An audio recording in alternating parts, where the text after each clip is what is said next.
Hello students, welcome back to another episode of Perfect Prelims 2025.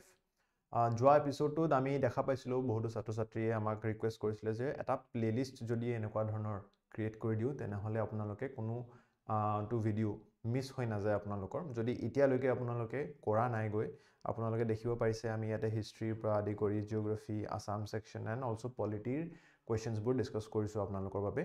আজিৰ আমাৰ যিটো উদ্দেশ্য হয় এইটো সপ্তাহত যি ধৰণে জানেই APSC CC 2023 বৰ্ষৰ যিটো লেটেষ্ট APSC আছিলে তাৰে প্ৰশ্নবোৰ কি ধৰণৰ আহিছিলে সেইবোৰ আমি চাবলৈ চেষ্টা কৰি আছোঁ আৰু তাৰ পৰা বুজিবলৈ চেষ্টা কৰি আছোঁ যে অহাবাৰৰ APSCত কেনে ধৰণৰ প্ৰশ্ন আহিব পাৰে যেহেতু ইকোনমি সেকশনটো আজি আমি টাচ কৰিবলৈ গৈ আছোঁ আপোনালোকে দেখিব ইকোনমিত বেসিক কিছুমান কনসেপচুৱেল বস্তুৰ ওপৰত questions আহি আছে ৰিপিটেডলি আহি আছে আৰু budget economic survey very important documents মই দেখাম আপোনালোকক কেনে ধৰণৰ প্ৰশ্ন আহিছে আৰু কিছুমান প্ৰশ্ন আপোনালোকৰ স্কিম বেসড আহিছে so core concepts schemes and important current affairs including the budget and economic survey এই তিনিটা বস্তু যদি আপোনালোকে কৰি লয় ন আপোনালোকে দেখিবলৈ পাৰিব যে ইকোনমিক সাৰ্ভে এণ্ড ইকোনমি সেকশনটোৰ যি প্ৰশ্ন প্ৰিলিমছত আহে আপোনালোকে ইজিলি ট্যাকল কৰিবলৈ পাৰিবগৈ যেনেকৈ পোনপ্ৰথমে মই এই প্ৰশ্নটো দেখাব বিচাৰিছোঁ চাওক ইয়াতে সুধিছে which is the wrong statement as such তো আগতে আপোনালোকে চাই লওক মই কি ধৰণে সলভ কৰিছোঁ তাৰপিছত আপোনালোকেও সলভ কৰিব statement regarding the interim budget of India so first of all যদি আপোনালোকে interim budget কি হয় নাজানে ন তেতিয়া এইটো প্ৰশ্ন সলভ কৰিবগৈ নোৱাৰিব so you have to know these three concepts of interim budget and associated concepts like what is a full-fledged budget and কেতিয়াবা historical perspective-ত vote on account কি হয় হেতু সুধি দিব পাৰে so চাওক পোনপ্ৰথমে আপোনালোকে সত্যই ছাৰে পঢ়াইছে যে বাজেট বোলা কোনো টাৰ্ম আমাৰ সংবিধানত নাই it is known as annual financial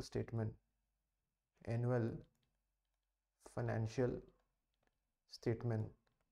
and it is under which article comment section কবচোন it is article 112 right so 112 অধীনত আমি annual financial statement গম পাওঁ আৰু তাৰে ভিত্তিয়ে আমি বাজেট প্ৰস্তুত কৰোঁ প্ৰত্যেক বছৰে কিন্তু কেতিয়াবা কোনোবা বছৰত আমি দেখা পাওঁ যে নিৰ্বাচন আহি পৰে ফৰ এক্সাম্পল 2026 বৰ্ষতে অসমত নিৰ্বাচন আছে তো ফুল ফ্লেজেড বাজেট প্ৰস্তুত নকৰে চৰকাৰে কিয় নকৰে কাৰণ কি আমি দেখা পাইছো যে সেই চৰকাৰখন আকৌ গঠন হ'ব নাইবা তাৰে এটা সম্ভাৱনা নাথাকিবও পাৰে যে হেখন চৰকাৰ আকৌ এবাৰ গঠন হয় তেতিয়া এই চৰকাৰখনে গঠন কৰা পলিচিবোৰ স্কিমবোৰ কি জানি আগন্তুক দিনৰ যি চৰকাৰ নতুন চৰকাৰ গঠন হ'ব সেই চৰকাৰখনে কন্টিনিউ নকৰিবলৈ পাৰে গতিকে কেতিয়াবা কি হয় যে ইন্টাৰিম বাজেট প্লেস কৰা যায় যে এটা লিমিটেড সময়ছোৱা ধৰক জুনত আপোনাৰ নিৰ্বাচন আছে আমিতো মাৰ্চৰ আগত বাজেটখন লাগিবই কাৰণ কি ফাইনান্সিয়েল ইয়াৰ শেষ হ'ব সো এই মাৰ্চৰ পৰা এপ্ৰিলৰ পৰা জুনলৈ চলাৰ যিখিনি আমাৰ দৰকাৰ অনুভৱ অনুযায়ী এটা বাজেট প্ৰস্তুত কৰা হয় আৰু এই বাজেটটো কিন্তু আপোনালোকে জানিব ইয়াতে এক্সপেন্ডিচাৰ আৰু ৰিসিট দুইটা একাউণ্টে থাকে খালি ইয়াতে কোনো মেজৰ পলিসি চেঞ্জ ইন্ট্ৰোডিউস কৰা নহয় গৈ সো বাজেটৰ নিচিনাই ইন্টাৰিম বাজেটখন এটা ফুল ফ্লেজেড বাজেটে হয় বাট ইস্যু ইজ কি তাতে কোনো মেজৰ পলিসি চেঞ্জ নহয় আৰু মেইন আইডিয়া ইজ কি সৰকাৰ নতুন সৰকাৰখন গঠন হোৱাৰ পিছত আকৌ সেই ইন্টাৰিম বাজেটখনৰ জায়গাত নতুন এটা ফুল ফ্লেজেড বাজেট প্ৰস্তুত কৰা হয় এটা ভোট অন একাউণ্ট কি হয় চাওক আজিকালি কি হৈছে ফেব্ৰুৱাৰী 1 তাৰিখতে বাজেট প্ৰস্তুত কৰে কিন্তু আগৰ দিনত বাজেট যিটো স্পিচ ফাইনেন্স মিনিষ্টাৰে ইন্ট্ৰোডিউস কৰে দ্যাট ওয়াজ প্ৰেজেন্টেড বাই ফেব্ৰুৱাৰী 28 মানে ফেব্ৰুৱাৰী শেষৰ ফালে ডিসকাশন সমূহ আৰম্ভণি হয় মাৰ্চৰ পৰা আৰু কমো 1.5-2 মাহৰ ডিসকাশনটো চলে তো আপোনালোকে যাওকচোন মাৰ্চৰ 1 তাৰিখৰ পৰা যদি ডিসকাশন আৰম্ভ হ'ল তেনেহলে 1.5 মাহ যদি আমি এটা সময়ও চাওঁ তেনেহলে ইট উইল কন্টিনিউ টিল এপ্ৰিল 15 or 20 মেবি কিন্তু আপোনালোকে জানে তাৰে মাজতে কি হয় ফাইনান্সিয়েল ইয়াৰ শেষ হৈ যায় মাৰ্চ 31st of মাৰ্চত ফাইনান্সিয়েল ইয়াৰ শেষ হৈ যায় সো এই যে এক্সট্ৰা 15 দিন 20 দিন বা 30 দিনৰ যিখিনি খৰচা সেইখিনিৰ কাৰণে চৰকাৰ তাত পইচা নাথাকে সেইবাবে আগৰ দিনত কি কৰিছিলে বাজেটৰ লগতে ভোট অন একাউণ্ট এটাও পাস কৰিছিলে যাতে এই মিনিমাম সময়খিনিত ইন এভৰি ৰেগুলাৰ ইয়াৰ এই যিখিনি 20-30 দিনৰ যিখিনি খৰচা বা 40 দিনৰ যিখিনি খৰচা সেইখিনি যাতে চৰকাৰখনে চলাই নিব পাৰে তাৰে কাৰণে এটা ভোট অন একাউণ্ট আৰু তাৰে লগত বাজেট প্ৰস্তুত হৈছিলে কিন্তু এই প্ৰেক্টিছটো ৰিডানডেণ্ট হৈ গ'ল কিয়নো চৰকাৰে ভাবিলে যে আমি ফেব্ৰুৱাৰী 28ত কিয় মানে because we are placing the budget late সেইটো কাৰণে গোটেইখিনি বস্তু দিলে হৈ গৈ আছিলে গতিকে তাৰে জাগাত যদি আমি ফেব্ৰুৱাৰী 1 তাৰিখতে বাজেট প্ৰস্তুত কৰোঁ তে মাৰ্চৰ 31 তাৰিখলৈকে গোটেইখিনি পাছ হৈ যায় বিলসমূহ এণ্ড দেন আমাৰ তাত আৰু ভোট অন একাউণ্টৰ দৰকাৰ নহয় গতিকে এই কনচেপ্টটো এতিয়া অলপ ৰিডানডেণ্ট হৈ গৈছে বাট ষ্টিল কুৱেশ্যন আহিব পাৰে বাট ইন প্ৰেক্টিছ এতিয়া বাজেট আৰু interim budget annual financial statement এইখিনি জানিব লাগে আপোনালোকে এতিয়া আৰু এটা প্ৰেক্টিছ ইয়াৰ লগত জড়িত হৈ আছে যে বাজেটৰ একদিন আগত যেটো ফুল ফ্লেজেড বাজেট থাকে তাৰে একদিন আগত আমাৰ ইকনমিক সাৰ্ভেখন প্ৰস্তুত কৰে ইয়াৰে বস্তুটো বুজিবলৈ আপোনালোকে আৰু এবাৰ মনোযোগ দি শুনিব আমি এতিয়া 2025ত আছো নহয় নে গতিকে এই বছৰৰ যিখন বাজেট এই আগন্তুক এক বছৰৰ কাৰণে প্ৰস্তুত হয় মানে 2025ৰ পৰা 2026 লৈকে চৰকাৰখনে কি কাম কৰিব কিন্তু এইখন হৈছে বাজেট এটো হৈছে বাজেটৰ কাম কিন্তু ইকনমিক সাৰ্ভেৰ কামটো অলপ পৃথক ইকনমিক সাৰ্ভেৰ হৈছে যে 2024ৰ পৰা 25 লৈ চৰকাৰখনে কেনেকুৱা পাৰফৰ্ম কৰিলে এটো ইকনমিক সাৰ্ভেৰ কাম সাৰ্ভে নামতে আছে সাৰ্ভে ঠিক আছে সো সাৰ্ভে কৰিলে যে চৰকাৰখনৰ যি কাৰ্যসূচী আছিল হেবোৰ আমাৰ জিডিপি কিমান গ্ৰো হল এনডিপি কিমানকে গ্ৰো হল আমাৰ গ্ৰোথ প্ৰসপেক্ট কিমান আমাৰ ডেমোগ্ৰাফি কি ধৰণে চেঞ্জ হল আমাৰ যেটো জেন্ডাৰ ইকুৱালিটি কেনে চেঞ্জ হল চাইল্ড বাজেটৰ কাৰণে আমি কি কৰিলো গ্ৰীন টেকনলজি এডপশনৰ কাৰণে কি গুটেইখিনি সেক্টৰৰ ওপৰতে এটা আপোনাৰ দৃশ্য প্ৰদান কৰে গতিকে এটো কিন্তু ফুল ফ্লেজেড বাজেটৰ আগতহে হয় আৰু ইন্টাৰিম বাজেটৰ আগত এটো বস্তু নকৰে কাৰণ কি নতুন চৰকাৰ আহিব গতিকে ইয়াতে আপুনি চাওক it provides continuity in governance during transition period between two governments interim budget definitely মই কৈছিলো যেতিয়া নতুন নিৰ্বাচন হয় তেতিয়া কন্টিনিউয়েশনৰ কাৰণে জাস্ট এখিনি ৰাখা হয় সেম পলিসি খিনিক পৰ বেছি কাৰ্যসূচী চেঞ্জ নকৰে so it is a correct statement but আমাক কি হৈছে wrong statement so one will not be the answer বহুতে এ মাৰ্ক কৰি গুছি আহিব প্ৰথমটো পঢ়িয়ে কিন্তু ৰং স্টেটমেন্ট হে হদিছে The government cannot propose major tax policies or reforms in the budget. Eduka নহয় government propose koribole pare. The economic survey is presented one day before the presentation of interim budget. Etu bostu no. This is wrong because full-fledged budget or agot he economic survey prodan korar prothato chole interim budget or agot nokore goi karon ki ako bostu bur okman change hoy goi. It is authorization for incurring specific expenditure necessary until the new government is formed. Etu hothik hoy. গতিকে ইয়াতে শুদ্ধ উত্তৰ আপোনালোকে যদি চাই সি হ'ব লাগে গৈ আৰু সেই ধৰণে আপোনালোকে interim budget vote on account আৰু আপোনাৰ full fledged annual financial statement কি হয় বুজিবলৈ পাৰিলে গতিকে এইখিনিকে বুজাবলৈ মই আকৌ টেবুলাৰ ফৰমেটতো আপোনালোকক এইখিনি ডেটা প্ৰস্তুত কৰিছো যদি আপোনালোকে বুজি পাইছে জনাব কমেন্ট সেকশনত ভিডিওটো লাইক কৰিব আৰু এনে ধৰণে প্ৰতিটো প্ৰশ্নৰে আপোনালোকে ৰিলেটেড কোৱেশ্চন খিনিও চাই যাব লাগিব আমি হেতু বস্তুৱে পাৰফেক্ট প্ৰিলিমছত কৰিবলৈ চেষ্টা কৰি আছো এতিয়া নেক্সট কোৱেশ্চন যে মই কৈছিলো স্কিম বেস কোৱেশ্চন বহুত আহে ঠিক আছে স্কিম যদিও কারেন্ট এফেয়ার্সত নাই সো এইবিলাক কোনো নতুন স্কিম নহয় বেটি বচাও বেটি পঢ়াও বালিকা সমৃদ্ধি যোজনা আপোনালোকে ক'ব স্যাৰ এটুটো আমি তেনেহলে কেনেকৈ কৰিম যি কোনো স্কিম হুদি দিব পাৰে সো একো যদি নাজানো ধৰি লওক একোৱে নাজানো মই আজিলে বেটি বচাও বেটি পঢ়াও শুনাও নাই তথাপিও মই শুদ্ধ উত্তৰটো উলাই দিম ট্ৰিকটো জানক বেটি বচাও বেটি পঢ়াও মানে বেটি মানে কি ছোৱালী গাৰ্ল চাইল্ড ঠিক আছে It provides importance to nutritional level. Nutrition kotha yate ahai nai. Bachao aru padhao kotha koise. Offers free course material at a girl child or second option to kuno girl child or kotha aha nai. Fiscal support to young girls and their mothers who belong to BPL category. Mothers or kotha aha nai. Okol betir kotha ahise. So automatically last option to hobo laibo removing and preventing gender bias on selective abortions of girl child. So beti bachao mane ki abortion. আগৰ যে female ফিটিসাইড হৈছিলে আমাৰ gender ডিটাৰমিনেশন হৈছিলে illegally আৰু তাৰে ওপৰতে যেতিয়া ছোৱালী দেখা পায় যে ফিটাছৰ ভিতৰত ছোৱালী জন্ম হ'বলৈ গৈ আছে তেনেহলে মাৰি পেলাইছিলে বা জন্ম হোৱাৰ পিছতো বহুতো ছোৱালী কেনেকৈ মৰিবলৈ দিছিলে গতিকে এই বস্তুটোকে বচাবলৈ বেটি বচাও বেটি পঢ়াও তো এৰ হ'ব আপোনাৰ 4 সো এৰ 4 ইয়াতে আছে আৰু সি অপচনত আছে তো দুটা অপচনটো মই এটা এনেকে জাস্ট গেছ ওয়াৰ্ক দিয়ে ক্যান্সেল কৰি দিলো ইতিয়া মোৰ অপচন কি হ'ব আনসাৰ এ বা সি হ'ব বি টু সেম দিছে বি মানে 3 তো এটুত কন্টেনশন নাই বালিকা সমৃদ্ধি যোজনা আপোনাৰ থাৰ্ড অপচনটোৰ লগতে ম্যাচ কৰি দিব পাৰে গৈ কিনে আপুনি ঠিক আছে এ টু 4 হৈ গল ইতিয়া সিবিএসই উড়ান স্কিম আৰু পোষণ অভিযান সো পোষণ মানে আপোনালোকে অকমান জানে নিউট্ৰিচনৰ লগত জড়িত হয় পোষণ ঠিক আছে তো অকমানো সেইখিনি বস্তু যদি আপোনালোকে ৰিলেট কৰে বা বোলে ঠিক আছে পোষণ শব্দটোৰ অৰ্থও নাজানো CBSE আছে CBSE কিহৰ কাম কৰে এডুকেশ্যন ৰিলেটেড কাম কৰে so free course material online resources কোনে কৰিব পোষণ অভিযানে নকৰে CBSE উড়ান স্কিমে কৰিব সো C ৰ মোৰ 2 হ'ব আৰু D ৰ 1 হ'ব তো answer A is correct so মই একো পঢ়া নাই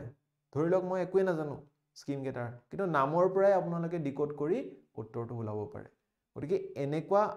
যদি কোৱেশ্চন আপোনালোকে সন্মুখীন হয় যেটো পঢ়ি যোৱা নাই try to not directly skip it মানে অলপমান যদি আপোনালোকে লজিক্যাল ৰিজন লগায় I think you can still solve the answers. Achha, next question. Interim Union Budget 2024, the Finance Minister mentioned 4 specific groups of population to focus on. Which of the following are not in the list? So, yate bostu to saok ha. Directly, etu bostu apnaloke Union Budget khon noporhake nwaribo. Union Budget porhiboi lagibo goi. Thik ase, that is mandatory in this particular kind of question. Nohole you have to skip this question. There is no logic here. Of course, I have read it, so entrepreneur hobo goi. Try to attempt this question.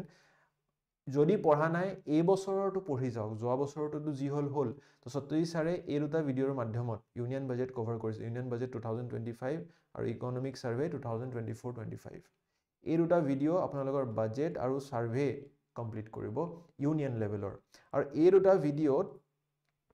দুটা ভিডিওত অসমৰ budget আৰু অসমৰ survey গটিকে Assam budget আৰু অসম সাৰ্ভেখনো জৰুৰী এটোটো union survey আৰু union budget গটিকে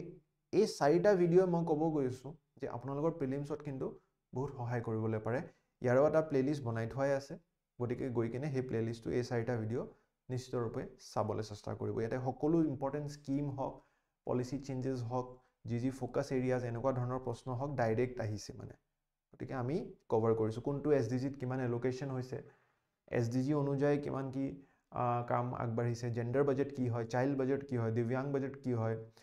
green budget কি হয় এই চাৰিটা মেইন বাজেট সাবসেকশনস আছিল অসম বাজেটৰ গটি এইবোৰ বস্তু কিন্তু আপোনালোকে চাই যোৱাটো উচিত এনসাৰটো সি হ'ব গৈ কিনে নাও এই কোৱেশ্চনটোৰ মই উত্তৰ আজি দিবলৈ নিবিচাৰিম কাৰণ কি এই কোৱেশ্চনটো অকমান ডিবেটেবল আছিল আৰু এপিএসসিত এনেকুৱা ধৰণৰো আপোনালোকে অপচন দেখিবলৈ পাৰে গৈ হৈছিলে কি বস্তুটো চাওক ই ৰূপী বুলি এটা টাৰ্মিনোলজি তো ই ৰূপীটো হয় কি হেতু সুধিছিলে it refers to rupee circulation in Europe it refers to exchange rate of rupee এই দুটাটো অটোমেটিক্যালি মানে কোনো ৰিলেশনে নাই বুলি ক'ব পাৰি ৰূপী সাৰ্কুলেশন ইন ইউৰোপৰ লগত ই ৰূপীৰ একো জড়িত হৈ থকা নাই এক্সচেঞ্জ ৰেটও ইয়াৰ লগত একো জড়িত নহয় কন্টেনশন আছিলে ডিজিটেল ৰূপী app of state bank of India আৰু ইট ইজ দ্য CBDC নাও ideally jodi which is more correct boli ami sao which is more important and more correct I would have said CBDC central bank digital currency ami hokolue porisu RBI regulations moteo je jitu CBDC hoy hetuk ami e-rupee boli gonno kora hoise kintu tare logote SBI ru eta app ase apnaloke Play Store t sai jar naam tu hoise e-rupee but of course kunuba ta public sector bank or app ot koi CBDC is more popularly known as e-rupee. Gotike I would say 4 should have been the correct answer, but APSC jitu provisional answer ki asile hetut kintu C dia ase uttortu. Gotike moi etut eku mat matibo nibisarim.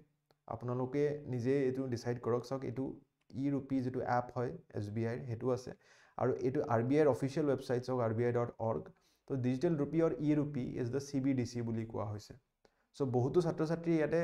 ইউৰোপীয় কৰিছিল CBDCও বুলিও mark কৰিছে কিছুমানে SBI বুলিও mark কৰিছিল গটিকে actual answer কি তাৰপিছত ৰিলিজ নকৰিলে গৈ প্ৰভিজনেলতে হৈ থাকিলে গটিকে কি হেতু আছিল নাজানো আপোনালোকে কি মাৰ্ক কৰিছে জনাবচোন কমেন্ট সেকশনত so this kind of questions are also there terminology based question আপোনালোকে হেৰিটো চাব নালাগে যে কি আছিল কি নহয় উত্তৰ but this kind of terminology based questions can also come from economy Next question is what is a bad bank? Now, etu bostu okoman apnaloko conceptual knowledge lagibo. To solve what is a bad bank, you need to know what is a bad loan first. Or yar logot associated concepts like NPA, non-performing assets. Now, whenever apnaloke eta loan loy, to 90 dinoloke jodi apnaloke tare EMI payback nokore, it is terminal mane 3 mahor loke jodi apnaloke default kore EMI, so হেতুক আমি non performing asset বুলি কওঁ আৰু এনেকুৱা non performing assets বিলাককে আমাৰ যদি আমি Hetuk recover কৰিব লাগে তেনেহলে এটা এনেকুৱা বেংক বনোৱা হয় ধৰক আপোনালোকে SBI পৰা লৈছে কিন্তু SBI ৰ কামটো আপোনাৰ পৰা লোন ৰিকভাৰি নহয় এই 90 দিনৰ সময়ছোৱাত বা 180 দিনৰ সময়ছোৱাত SBI বাৰু আপোনালোকৰ লগত লাগি থাকিলে ফোন কৰিলে ঘৰত গ'ল কিন্তু তথাপি আপোনালোকে নাই দিয়া তো ৰিকভাৰিৰ কামটো SBI ৰ হলে মেইন যেটো SBI ৰ লেন্ডিংৰ কাম বা ডিপোজিটস বা অন্য যিবিলাক কাম আছে সেইবোৰ কাম হেম্পাৰ হ'ব পাৰেগৈ এটো কাৰণে RBI নিয়ম বনালে যে আমি অন্য এটা বেংকক এই যিবিলাক নন পারফর্মিং ব্যাড লোনস আছে সেই ব্যাড লোনবোৰৰ আমাৰ একাউণ্টটো ট্ৰান্সফাৰ কৰি দিম এটা ব্যাড বেংকক আৰু এই ব্যাড বেংকটোৰ কামেই হৈছে যে এই ব্যাড বেংকটো এতিয়া বেলেগ লেন্ডিং এক্টিভিটিজ নকৰে না তেওঁলোকে আপোনালোকৰ ডিপোজিটস ৰাখিব না লোন দিব না term insurance anything they will only be involved in recovery of bad loans তো আপোনালোকৰ বেংক বিলাকৰ ব্যালেন্স শীট যেটো হয় হেতু অকমান ভাল হৈ যায় এন্ড সেই লোনটো ৰিকভাৰ হোৱাৰ পিছত আকৌ সেই বেংকটোৰ শেয়াৰটো তেওঁলোকে উভতাই দিয়ে অফ কোৰ্স ব্যাড বেংকটো এটা পাৰ্সেন্টেজ লব বিকজ তেওঁলোকে গোটে ৰিকভাৰিটো কৰিলে but after that major share goes back to the SBI SBI is also happy because SBI to একোৱে পোৱা নাছিলে মানুহজনেটো 1 টকাও দিয়া নাছিলে এটলিষ্ট ৰিকভাৰি এজেন্টটোৱে কামটো কৰি কিনে কিবা এটাটো পার্সেন্টেজ পালে so that way this concept of bad bank performs so bank that is insolvent no this is not correct insolvent মানে যোনে নিজৰ লোৱা ধাৰবোৰ উভতাই দিব নোৱাৰে কিন্তু বেংকটোটো ধাৰ লোৱাই নাছিলে ধাৰ লৈছে কোনবা পাৰসন XYZ বেংকটোৰ কাম হৈছে যে আমি সেই পাৰসন XYZ হে ব্যাড লোনটো উভতাই আনিম ৰিকভাৰ কৰিম bank that has become bankrupt again wrong bank whose NPAs have crossed the tolerable limit again this is wrong a bank set up to buy bad loans and other illiquid holdings of another financial institution this is the most appropriate answer I would say jone SBI পৰা তেওঁৰ bad assets বোৰ কিনি লয় আৰু তাৰে বিনিময়ত recovery কৰি SBI কিবা এটা উভতাই দিয়ে so this is what the concept of bad loan or bad bank is ইয়াৰে উদাহৰণ স্বৰূপে আপোনালোকে NARCL চাব পাৰে National Asset Reconstruction Company Limited was set up in 2021 as a bad bank ঠিক আছে just remember ki bad bank does not perform any banking services like deposits or loans ইয়াৰ অকল কাম হৈছে যে bad loans বুলাক recovery কৰাৰ বুজি পাইছে so এনেকুৱা কিন্তু conceptual knowledge based question core concepts এইটো আপোনাৰ typical money and banking chapter 2 পৰা আহিছে so money and banking আপোনালোকে জানিব লাগিব ঠিক আছে ৰেপো ৰেট ৰিভাৰ্স ৰেপো ৰেট এনেকুৱা ধৰণৰ প্ৰশ্ন বিগত বছৰবোৰত আমি চাবলৈ পাইছো bank rate repo rate reverse repo rate all these kind of concepts relation with inflation so core economics always is evergreen হেখিনি পঢ়িবই তাৰ লগত খালি current affairs integration and terminology based integration terminology based question বেছি আহিছে কিন্তু সব এই bad bank term টো নিউজত আছিল ERP term টো নিউজত আছিল বা scheme based questions এইখিনি বস্তু যদি কৰে মোৰ বিশ্বাস যে ইকোনমিত আপোনালোকে ফুল মাৰ্কস আনিবলে পাৰিবই ইয়াৰ লগতে সক স্কিম বেসডৰ বহুত কোৱেশ্চন আছিল তো তাৰে আৰু এটা উদাহৰণ এটো স্কিম এতিয়া নিউজত নাই তথাপি মই আপোনালোকৰ কাৰণে কেনেকুৱা কোৱেশ্চন আহে সক বহুত লম্বা কোৱেশ্চন হয় বাট সত্যজি স্যাৰে এটো পঢ়াইছিল যিসকলে ক্লাস কৰিছে খুব সহজ পাইছে বুলি আমাক কৈছিল চেষ্টা কৰিবচোন উত্তৰটো দিবলৈ কমেন্ট সেকশনত আৰু আজি সপ্তাহটোত এইটো সপ্তাহত আমাৰ যি যোৱা APSC 2023 বৰ্ষৰ ইম্পৰ্টেন্ট সাবজেক্টস বোৰ আছিল এই গোটেই সমূহ সাবজেক্টস আমি ডিসকাস কৰিলো ইয়াৰে নেক্সট সপ্তাহত আপোনালোকৰ যদি কিবা দৰকাৰ অনুভৱ কৰে যে আমি আৰু কোৱেশ্চনস প্ৰেক্টিস কৰিব লাগে তেনেহলে জনাব কমেন্ট সেকশনত সেই মাধ্যমত আমি আপোনালোকলৈ ক্লাছবোৰ আনিম ধন্যবাদ পঢ়ি থাকিব প্ৰিলিমছ কাখ চাপিছে ভালকে ৰিভিজন কৰক আৰু টেষ্টবোৰ লগাব